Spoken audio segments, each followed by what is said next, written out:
Hi hello പാട്ടും പാചകത്തിലേക്ക് എല്ലാവർക്കും സ്വാഗതം. അപ്പോൾ ഞാൻ ഇന്നിവിടെ കപ്പ, ഇവിടെ കപ്പയെന്ന് പറയും, ചില സ്ഥലങ്ങളിൽ ചീനി എന്ന് പറയും. അപ്പോൾ കപ്പ എന്ന് പറയുന്നതാണ് കൂടുതലായിട്ടും എല്ലാവരും അറിയുന്നത്.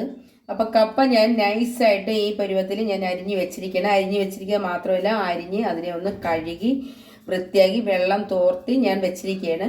അപ്പോൾ ഇത് ഞാൻ കപ്പ കൊണ്ട് ഞാൻ ഇന്നൊരു ചിപ്സ് ഉണ്ടാക്കാൻ ഇവിടെ പോവുകയാണ്.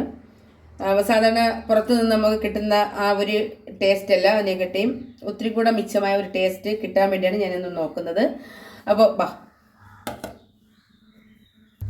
അപ്പോഴതിന് ആവശ്യമായ ഒരു ചീനിച്ചട്ടി ഞാൻ എടുത്തിട്ടുണ്ട്. അത് നമുക്ക് അടുപ്പത്തേക്ക് വെക്കാം.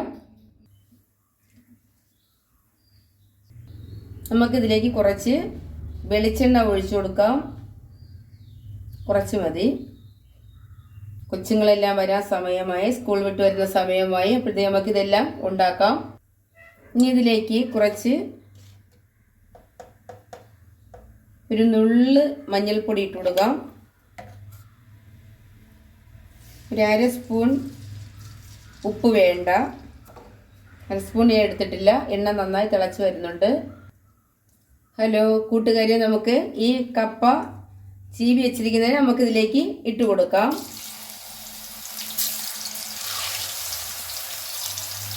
പെട്ടെന്ന് ഇത് മുരിഞ്ഞ് കിട്ടുന്നതാണ്.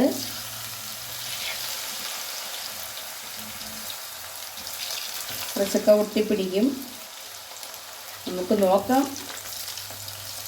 നമ്മളും തോറ്റു പോകരുതല്ലോ, നന്നായിട്ട് നമ്മളും ശ്രമിക്കാം. ഹലോ കൂട്ടുകാരെ, എൻ്റെ കപ്പ ചിപ്സ് റെഡി ആയിക്കൊണ്ടിരിക്കുകയാണ്. ഹലോ, എൻ്റെ കപ്പ ചിപ്സ് റെഡിയായി. എല്ലാവരും കണ്ടല്ലോ. ഇനി നമുക്കതിലേക്ക് കുറച്ച് കറിവേപ്പില ഇടാം.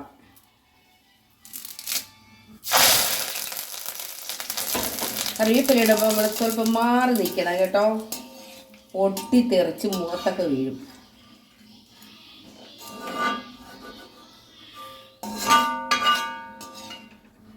ഹായ് ഹലോ കൂട്ടുകാരെ, ഞാനുണ്ടാക്കിയ കപ്പ ചിപ്സാണ്. നന്നായിട്ടുണ്ട്. നിങ്ങൾക്ക് എല്ലാവർക്കും ഇഷ്ടപ്പെട്ടോ? കറിവേപ്പില മൂപ്പിച്ചിട്ടിട്ടുണ്ട്, മുളക് പൊടി തൂറ്റിട്ടുണ്ട്, ഉപ്പ് എല്ലാം കറക്റ്റായിട്ടുണ്ട്. അപ്പോൾ നമുക്കിത് എങ്ങനെയാണ് കഴിക്കാവുന്നതെന്നുള്ളത് നോക്കാം. ടൊമാറ്റോ സോസ് ഉണ്ട്, അതിലും മുക്കി നമുക്ക് കഴിക്കാവുന്നതാണ്. സൂപ്പറായിട്ടുണ്ട്. കറിവേപ്പില എല്ലാം മൂത്തിട്ടുണ്ട്.